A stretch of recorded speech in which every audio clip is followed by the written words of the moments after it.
Bill Bryson, In a Sunburned Country.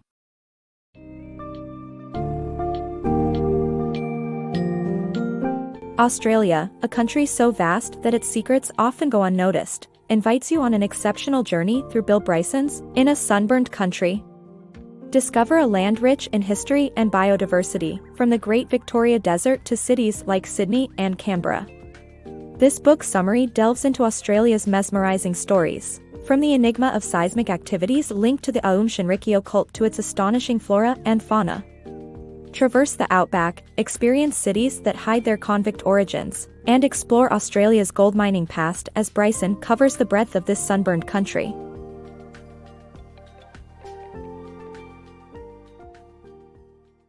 Australia's secret nuclear bomb tests.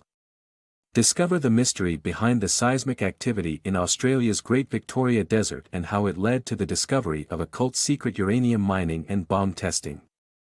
Despite such an astounding revelation, the incident never gained worldwide attention, reflecting Australia's vastness. This huge country, though, has more than covert activities, with its incredible diversity of animal and plant life that makes it a place worth exploring. From Sydney to Perth. Bryson's journey from Sydney to Perth, accompanied by photographer Trevor Ray Hart, covers 2,720 miles and crosses 3 states of Australia: New South Wales, South Australia and Western Australia. Although Bryson and Hart encountered little natural life and experienced an inhospitable environment, they stopped off at White Cliffs, a settlement with a population of only 80 people. The Opal store in White Cliffs reminds us of its boomtown past when it had over 4,500 residents. The Nullarbor Plain, which Bryson and Hart crossed, is a massive, desolate landscape with red soil stretching hundreds of miles in every direction. Discovering Australia. Australia was home to the indigenous peoples of Aborigines for 45,000 to 60,000 years before European explorers stumbled upon the continent. Despite several European explorers claiming to discover Australia, the real credit goes to British navigator and explorer James Cook, who arrived in 1770 aboard the HMS Endeavour. Cook was responsible for rounding New Zealand, collecting around 30,000 plant specimens, and claiming the continent for Great Britain.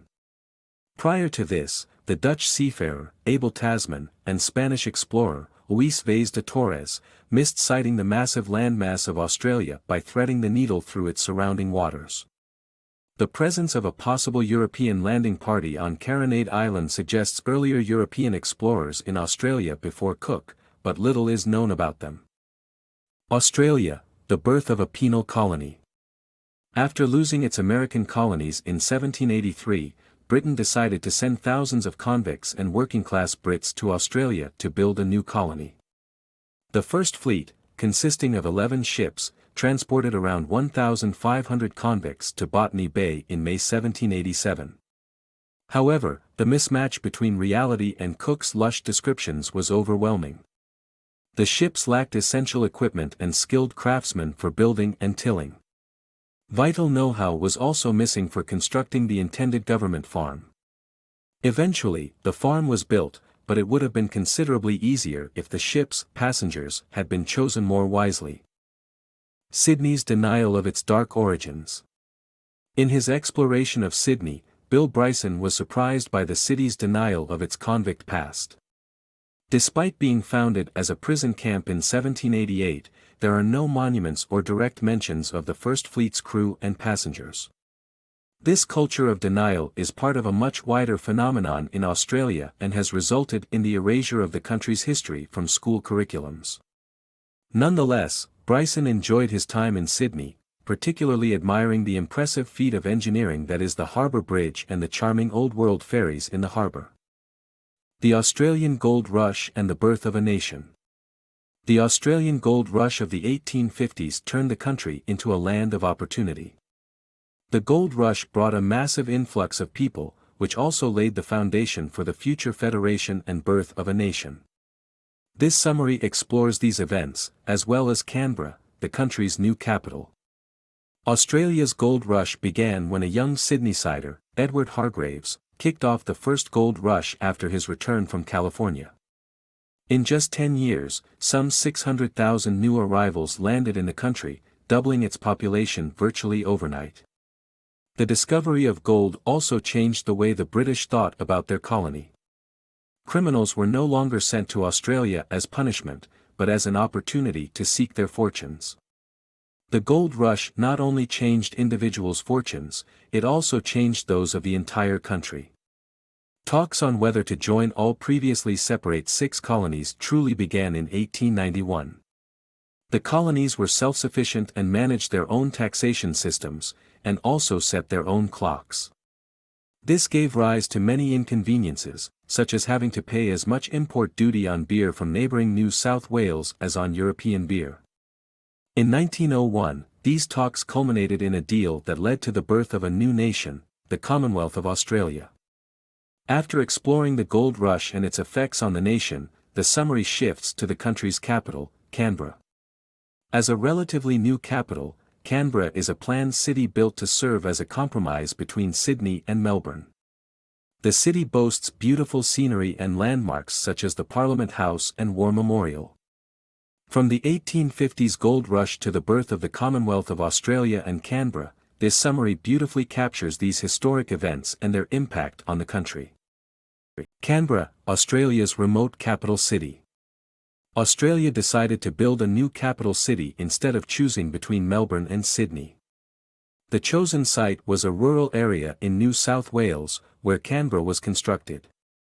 Despite being the 6th largest city in Australia, it is still considered remote and isolated because it is located 40 miles away from the Hume Highway that connects Sydney and Melbourne. Canberra is mostly consisted of straight lines and green spaces with few proper restaurants or pubs. Even former Australian Prime Minister John Howard decided to live in Sydney instead of the deserted city. Box jellyfish risks and the Great Barrier Reef. Join Bill Bryson and Alan Sherwin as they explore Australia's desert region while avoiding the dangers of the box jellyfish season. Upon visiting the Great Barrier Reef, they are amazed by the 1,500 fish and 400 coral species thriving there. Bryson opts for a semi-submersible boat to observe the underwater life. The challenging terrain and history of Northern Territory. The Northern Territory, a confirmed Australian territory covering 523,000 square miles, is anything but marginal in geography. Despite its size, the locals, known as Territorians, opted not to become Australia's 7th state.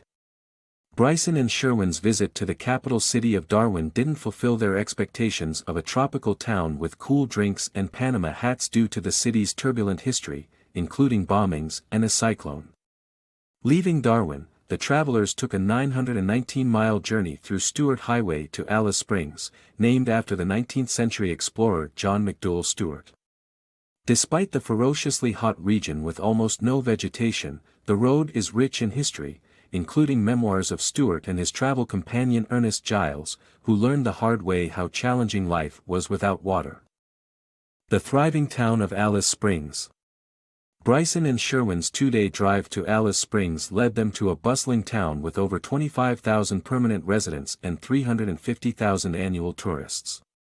The town boasts numerous amenities such as hotels, camping grounds, malls, conference centers, banks, car dealerships, and American fast food outlets. One of the main attractions is the majestic Uluru, the world's largest monolith, located over 300 miles southwest of Alice Springs. Unfortunately, the nearest resort town of Yulara was fully booked, forcing the travelers to return to Alice Springs the same evening. Despite their limited time, witnessing the magnificence of Uluru left an indelible impression on them. Australia's dark history. Australia's dark history is highlighted through the author's experience with the social divide between European-descended white Australians and Aboriginal people. The book explores the country's horrific treatment of native Australians, including the policy of taking Aboriginal children from their families, known as the Stolen Generation. The results of this policy included skyrocketing rates of alcoholism, suicide, and extreme social isolation, leading to a 20-year lower life expectancy for Aborigines compared to white Australians. This book sheds light on the staggering inequality faced by Aboriginal people and the lasting impact of Australia's dark history. Discovering Western Australia. Bryson's journey to Australia's remote, unique, and diverse western state led him to Kings Park, home to remarkable plant species and a testament to the country's exceptional landscape. Bryson's travel journey ended with solitary exploration of Western Australia's remarkable features. Despite being remote, Bryson found the western state charming and welcoming. The settlement's great weather and natural beauty, with smiles as part and parcel of everyday life, left him enthralled. His trip to Kings Park was one of the highlights of his stay because of its reminder of Australia's diverse wildlife, with over 25,000 different species of flora and fauna compared to Britain's 1,600. It might seem paradoxical considering the country's arid land, but Australia's poor soil and isolation contributed to its proliferation of plant species. Most plants grow happily as long as the climate is temperate and soil fertile. But to survive in Australia's poor soil, plants must specialize in tolerating high levels of nickel, copper-rich earth or drought. Australia's isolation played a critical role in its natural fecundity. The country's wildlife developed and prospered on its own for the past 50 million years without competition from other species. Isolation also created individual, hugely fertile regions largely cut off from one another by vast cordons of barren land, providing optimum shelter. Bryson confirmed that Australia was truly a unique and exceptional place, where nature has evolved into its diverse forms.